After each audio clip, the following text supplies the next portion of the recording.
Hi! Welcome to my channel. This is a regular video today. I wanted to take a break from writing the other novels that I've been thinking about, and I just wanted to do something for fun. Today I'm going to be doing some writing prompts. So the first one is from this book. It's got like 3 levels for stuff. Then I have this like bag of dice. Each of the dice has like a different thing to it. There's characters, there's settings, there's situations. I'm gonna give myself about 15 minutes for each writing prompt so that I have enough time to get it done. Gotta duck down to get in the camera angle. So the first one I'm going to be doing is going to be the book Amazing Story Generator.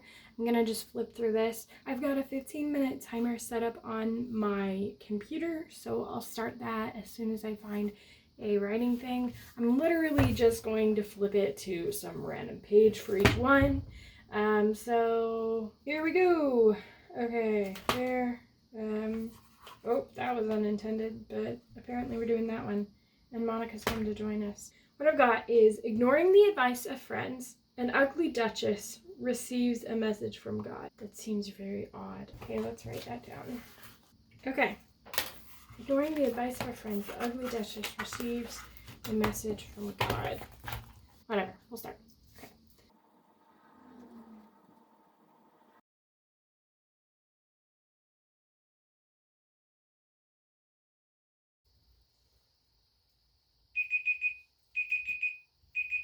Ah, it's so loud! I didn't finish. So I didn't finish, but I think I got a basic of what it was. This is what I had.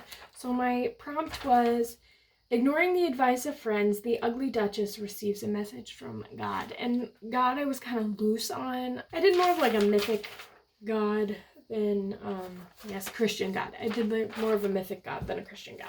So it says, Bathilda had always followed the rules. She had done what her mother told her, her father, and now her husband. Yet she sat in a room alone while her husband was off with some other woman. Now they said, sit tight, keep it in the family. Everyone has dalliance. There's no need to fuss. But not fussing had gotten her nowhere. It had gotten her even farther away from anything that she wanted.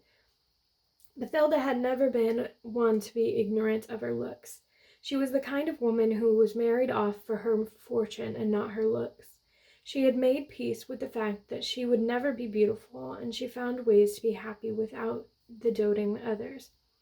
But now she sat alone in a room, always alone, since now she was married and the prize already obtained. Suddenly the room became dark, as if a sudden storm had covered the world. She felt as though someone stood behind her, but when she turned, no one was there. When she faced forward in her seat, a woman sat lounged in a chair with a smile and a predator glance of a cat. Bathilda could not move from her seat. The woman took a long breath in, closing her eyes. The despair you have is lovely to feel. Who are you? Bathilda said, but she already knew. Everyone knew the legends. She smiled, reading Bathilda's mind. She stepped up from her chair. I have come to give you what you want, she said, grabbing Bathilda's hands and kissing them lightly. And then I would have gone on to say, do you know what to do? And Bathilda said, yes, and suddenly the woman disappeared. Bathilda stood and opened the doors to her husband's bedroom. Is what I got. So there's that one. It kind of went off the rails. It wasn't as good as I thought because I had an idea at the beginning and then by the end it changed. Okay, so now I'm going to do prompt number 2. Prompt number 2, I think I'm going to use the cubes. These are kind of more elementary school, but I figured I could kind of use them differently. So here's the 3 different ones, and maybe I'll roll them one at a time because they're so huge. So let's do the character first. I think this is the character. Yes, okay. So the character is a firefighter, and this character is in an amusement park. Oh, this will be interesting. A firefighter is in an amusement park. What's the situation? And is angry. A firefighter at an amusement park is angry. Oh. See, the problem with these prompts is they're meant for like younger kids. I don't know.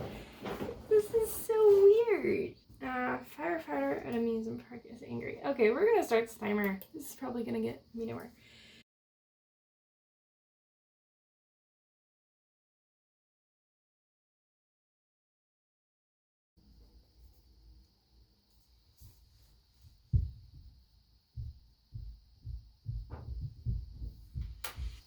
I didn't do the whole 15 minutes on this one.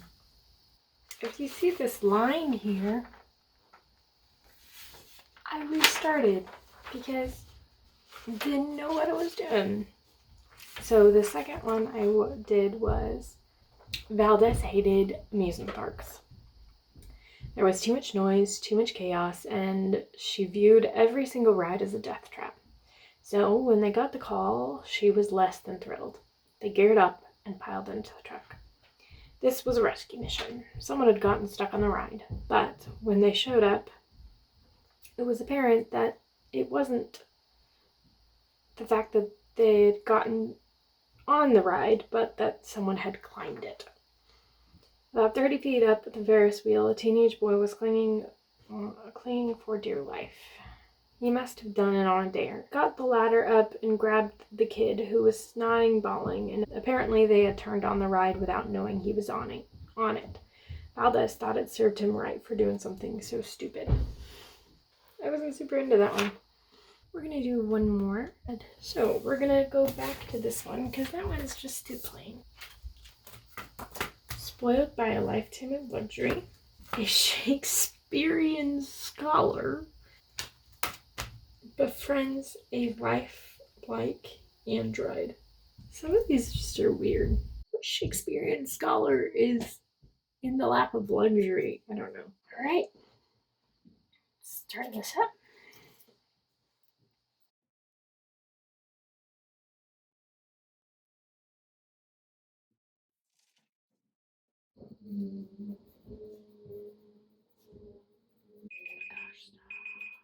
Okay, hold on. I'm looking up a term, plebeian, commoner. Yeah, okay, that works. This one was easier to write. It had a sci-fi element. For some reason, more mundane stuff is harder for me to write, I guess. So wait, I'm about to read and I took off my glasses. So prompt is spoiled by a lifetime of luxury, a Shakespearean scholar befriends a lifelike android. Gerald sniffed his wine after swirling it around his glass. Nothing compared to a fine vintage. Nothing but fine company, he said, with a laugh that did not reach his eyes. It was a joke he had with himself. Gerald had yet to find someone matched in his intellectual prowess, but soon that would change. He had ordered it a month ago, an android downloaded with every piece of information in existence about Shakespeare. That was why he cracked open the finest vintage he had to celebrate. Then the doorbell rang. When he answered, the messenger carted in a box and left it with a signature. He opened the box and was delighted to find a perfect replica of himself. No one rivaled his own knowledge, so why not get a copy of himself? He powered on the android and his eyes focused on Gerald. What are your thoughts on Dr. Moran's paper on the magic in the Winter's Tale? Juvenile and archaic. Excellent. Soon they were sitting in the living room, comparing notes of all the famous papers, agreeing on everything. And then the android brought up a paper that Gerald had never heard of before. When he told the android the android scowled. Plebeian. Then he stood. How can I have a discussion with someone whose knowledge is so limited? And then he walked out of the room. It was like kind of cheesy, but I thought it was funny, like a funny turning point for the story to kind of kick him in his own butt.